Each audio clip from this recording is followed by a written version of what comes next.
श्री सीताराम, राधे श्याम। आज से पितृपक्ष प्रारंभ हो चुके हैं और बहुत सारे लोग अपने पितरों को प्रसन्न करना चाहते हैं और करना भी चाहिए, क्योंकि यह आपका कर्तव्य है। क्योंकि जब पितृ रुष्ट हो जाते हैं तो जीवन में कई प्रकार की कठिनाइयां, रुकावटें आने लगती हैं। तो हमें अपने पितरों को किस प्रकार प्रसन्न करना चाहिए, आज उसका मार्गदर्शन करने के लिए ही मैं आपके सामने उपस्थित हूं। जिन लोगों के पास धन इत्यादि की सुविधाएं हैं वे तो पिंडदान इत्यादि कर लेते हैं, नियमित रूप से पूजा पाठ भी कर लेते हैं, दान भी कर लेते हैं। सबसे अधिक परेशानी उनके जीवन में आती है जिनके पास धन की व्यवस्था नहीं है। वे किसी ब्राह्मण इत्यादि को बुला करके पिंडदान नहीं कर सकते या किसी ऐसे स्थान पर जाके गया इत्यादि में पिंडदान नहीं कर पाते हैं। तो वे सोचते हैं कि हम कैसे अपने पितरों को प्रसन्न करें। तो मैं आपको बताऊंगा कि आप नित्य अपने पितरों के लिए तर्पण अवश्य करें। तर्पण करने से पितरों को बहुत आनंद महसूस होता है और जब उनका कोई भी वंशज पितृ को तर्पण देता है तो उससे उनकी प्यास मिट जाती है और वे बहुत आशीष प्रदान करते हैं। पितरों को तर्पण देने के लिए YouTube पर बहुत सारे वीडियोस मौजूद हैं और अगर आप थोड़ा सा कॉम्प्लिकेटेड समझते हैं इस चीज को और सोचते हैं कि हम कैसे पितरों को जल दें, तो सर्वप्रथम बहुत आसान सा एक तरीका मैं बता देता हूं जिसे आप कर सकते हैं। आप समस्त दिशाओं में जल दीजिए और जब दक्षिण दिशा में जल दीजिए तो अपने पितरों को याद कीजिए। यदि आप बोल सकें तो सर्व पितृदोष मोक्षार्थे नमः ओम शांति, सर्व पितृदोष मोक्षार्थे नमः ओम शांति। इस प्रकार से आप बोल करके अपने पितरों को जल दे सकते हैं। जब आप अपने पितरों को जल दे रहे हैं तो उसमें थोड़ा सा गुड़ डाल लें, थोड़ा सा यदि हो सके तो दूध डाल दें और काले तिल अवश्य डालें। यदि आपको कहीं से कुश मिल जाए तो कुश के द्वारा भी आप जल दे सकते हैं।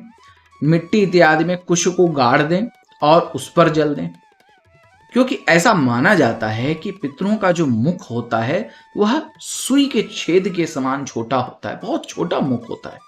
तो आप जितने धीरे धीरे और जितने आराम से उन्हें आप जल देंगे उतने आराम से उन्हें जल प्राप्त होगा। इसके अलावा आप श्री गीता जी के 7वें अध्याय का पाठ करें। यदि आप संस्कृत में नहीं कर सकते हो तो आप उसका हिंदी में पाठ करें। देखिए, बहुत सारे लोगों को श्रीमद् भगवत गीता और श्रीमद् भागवत महापुराण में अंतर नहीं मालूम, तो आपको श्रीमद् भगवत गीता का पाठ करना है, उसके 7वें अध्याय का, और उससे भी आपके जो पितर हैं प्रसन्न होते हैं। इसके अलावा आप अपने घर में नियमित रूप से प्रातः में या सायंकाल के समय आप भजन कीर्तन इत्यादि करें, जो कि अपने पितरों को समर्पित करें। उसमें जिसको भी आप मानते हो, प्रभु श्री राम जी को, आप हनुमान जी को मानते हैं, आप कृष्ण जी राधा जी को मानते हैं, शिव जी को मानते हैं, जिसको भी आप मानते हैं उसके नाम का संकीर्तन करें और मन में यह रखें कि यह जो भी नाम संकीर्तन हम कर रहे हैं यह मेरे पितरों को प्राप्त हो, इसका पुण्य मेरे पितरों को प्राप्त हो। इसके अलावा आप गाय को चारा इत्यादि खिला सकते हैं। देखिए, गाय को चारा खिलाना तो बहुत कोई एक्सपेंसिव चीज नहीं है। आप आराम से 10-20 रुपए का भी चारा अरेंज करके खिला सकते हैं। आप अगर 10-20 रुपए भी नहीं खर्च कर सकते तो आप स्वयं जो है कहीं जाइए जहां हरी घास हो, बड़ी घास हो, जो गाय खा सकती है, उसे ले आइए और वो जाकर के जहां भी आपको गाय का पता चले वहां पर जाकर के गाय को खिलाइए आप। तो इससे भी आपके पितर बहुत प्रसन्न होते हैं।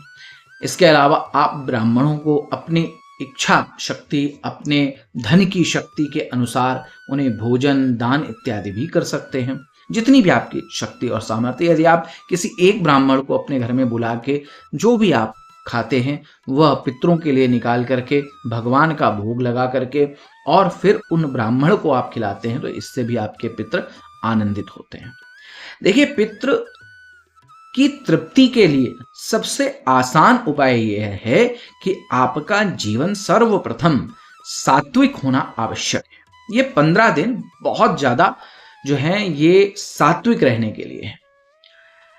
देखिए, इसमें हमारे गुरुदेव का ऐसा कहना है कि जब पितृपक्ष आते हैं तो उस समय कोई भी शुभ कार्य या किसी भी प्रकार का कार्य क्यों नहीं किया जाता। उसका कारण एकमात्र यह है कि हमारे जो पूर्वज थे जिन्होंने इसका एक सिस्टम बनाया, उन्होंने इसलिए इस सिस्टम को बनाया ताकि यह 15 दिन हम पूर्ण रूप से अपने पितरों को दे सकें। हम किसी भी कार्य का बहाना नहीं कर सकते कि अभी हम किसी विवाह में व्यस्त हैं या घर में कोई मुंडन है या कोई और शुभ कार्य है या हम कहीं भी अस्त व्यस्त हैं और इस वजह से हम अपने पितरों के लिए कुछ नहीं कर पा रहे। यह 15 दिन आपको कुछ नहीं करना है। भगवान का पूजन पाठ इत्यादि जो भी आप कर रहे हैं वह सब कुछ अपने पितरों को समर्पित कीजिए।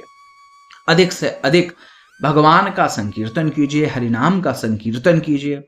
इससे क्या होगा कि इससे जो भी आप पुण्य कर रहे हैं वो पितरों को प्राप्त होगा और उनको मोक्ष की, वैकुंठ की प्राप्ति होगी। उनको पितृ की योनि से, पितृ की उससे उनको छुटकारा मिलेगा और उससे वो बाहर निकल सकेंगे। आप भगवान शिव का दुग्ध और जल से अभिषेक कीजिए और उसको भी अपने पितरों को समर्पित कीजिए। उस जल में थोड़े से काले तिल डाल लीजिए और नमः शिवाय ओम आपको नहीं लगाना है, क्योंकि उससे वह मंत्र हो जाता है और नमः शिवाय जपने से वह नाम जप हो जाता है। तो इसलिए नमः शिवाय का जाप करते हुए भगवान शिव पर उस जल को भी अर्पित आप कर सकते हैं। तो इस प्रकार से आप पितरों को प्रसन्न कर सकते हैं। कुछ सावधानियां इन पितृपक्ष में रखी जाती है। इसमें जब हम स्नान करते हैं तो हमें साबुन इत्यादि का प्रयोग नहीं करना चाहिए। इस समय जब हम स्नान करते हैं तो वो भी हम बहुत शुद्धता से स्नान को करें और हाथ धोने इत्यादि में तो एक मजबूरी है कि आप शौच इत्यादि के बाद हाथों को साबुन से धोएंगे। यदि आप संभव हो सके तो चिकनी मिट्टी ला करके उससे हाथ धोने का प्रयास करें। यदि ऐसा संभव नहीं है तो आप साबुन से हाथ धोएं और नहाने के समय सिर्फ आप इतना ध्यान रखें कि आपको साबुन इत्यादि का प्रयोग, साबुन है, शैम्पू है, इनका प्रयोग नहीं करना है। दाढ़ी और बाल भी इस समय नहीं काटे और बनाए जाते हैं जब पितृपक्ष चल रहे हैं। तो यह सावधानी है जिसे आपको रखनी चाहिए। बहुत सारे लोगों को इसकी जानकारी नहीं होती है तो वो कर लेते हैं। अब जिनके पास समय नहीं है तो वो क्या करें? वो लोगों को ये करना चाहिए कि नियमित रूप से, देखिए 5 से 7 मिनट से ज्यादा अधिक समय नहीं लगता है, आप अपने पितरों को तर्पण अवश्य करें। तर्पण का अर्थ है कि उन्हें जल अवश्य दें और यह जल मीठा होना आवश्यक है। यदि वो थोड़ा मीठा होगा तो पितृ उसे प्राप्त करेंगे, उन्हें बहुत तृप्ति प्राप्त होगी। यदि आप किसी धार्मिक जगह पर जाकर के गंगा नदी के किनारे, यमुना जी के किनारे, नर्मदा जी के किनारे जाकर के यदि पितरों के लिए पिंडदान और तर्पण करते हैं तो उससे भी वो बहुत प्रसन्न होते हैं। तो मैं कह रहा था जिनके पास समय की कमी है उन्हें कम से कम इतना तो अवश्य करना चाहिए कि तर्पण नियमित रूप से करें और आखिरी दिन जिस दिन पितृ समाप्त हो रहे हैं यानी 2 अक्टूबर को, आप उस दिन समस्त अपने पितरों के लिए पिंडदान कर सकते हैं।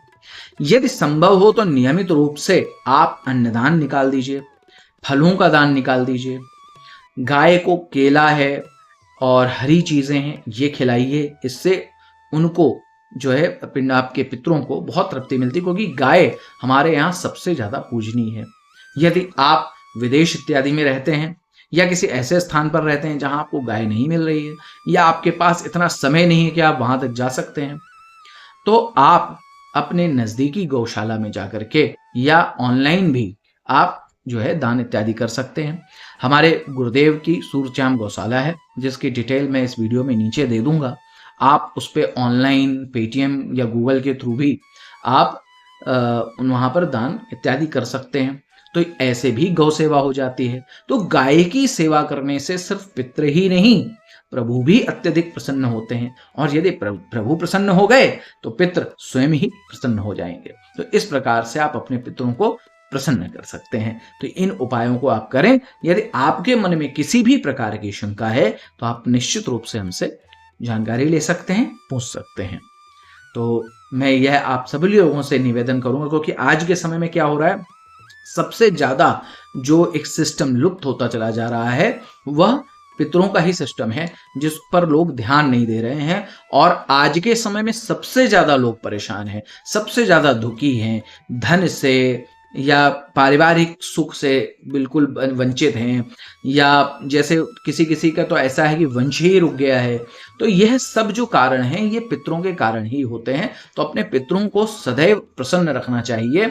और आपके नज़दीक में या आपके परिवार में कोई पंडित है या पुरोहित है तो उससे भी आप यह जानकारी ले सकते हैं कि किस प्रकार आप अपने पितरों को प्रसन्न कर सकते हैं और पितृदोषों से आप किस प्रकार मुक्ति प्राप्त कर सकते हैं। तो हरि भजन सबसे बड़ा एक साधन है जो आपको पितृ दोषों से मुक्ति दिला सकता है। और श्रीमद् भागवत महापुराण में ऐसा कहा गया है कि जब परिवार का कोई भी एक व्यक्ति ऐसा निर्णय लेता है कि मैं अब वैष्णव बनूंगा, अब वैष्णव रहूंगा और मैं सभी प्रकार की चीज़ों का जो तामसिक हैं, जो भगवान को भोग नहीं लगती, ऐसी चीज़ों का त्याग कर दूंगा और सिर्फ हरि कीर्तन इत्यादि करूंगा और भगवान में ध्यान लगाऊंगा, इस बात से ही पितर प्रसन्न हो जाते हैं। यदि आपके पूरे परिवार में कोई भी एक व्यक्ति हरि भक्ति में चला गया, प्रभु श्री राम कृष्ण हरि नारायण किसी की भी भक्ति कर रहा है और गुरु दीक्षा ले रहा है, तुलसी की कंठी को धारण कर रहा है, भगवान को भोग लगा के ग्रहण कर रहा है, तो ऐसे व्यक्ति के पितृ सदैव प्रसन्न रहते हैं और उन्हें पितृ की जो योनि है उससे छुटकारा भी मिल जाता है, सिर्फ भक्ति मार्ग को अपना लेने मात्र से। कहते हैं कि वो अपने पितृलोक में पार्टियां करते हैं कि हमारे परिवार में एक ऐसा व्यक्ति हुआ है। तो यदि आपके परिवार में भी कोई ऐसा व्यक्ति है तो आप उसे बहुत सपोर्ट कीजिए, उसे आप मोटिवेट कीजिए और उसको आप सपोर्ट कीजिए, ताकि क्योंकि वो सिर्फ उन पितरों के लिए ही नहीं, वो आप सबके लिए भी कहीं ना कहीं आपके मोक्ष का कारण बनने वाला है। ये प्रभु की बहुत बड़ी कृपा है कि आपके घर परिवार में एक ऐसा व्यक्ति है। तो इन चीज़ों का ध्यान रखिए, हरि कीर्तन सदैव करते रहिए, प्रभु के नाम का कीर्तन करते रहिए ताकि आपके पितृ अति प्रसन्न हो। श्री सीताराम, राधे श्याम।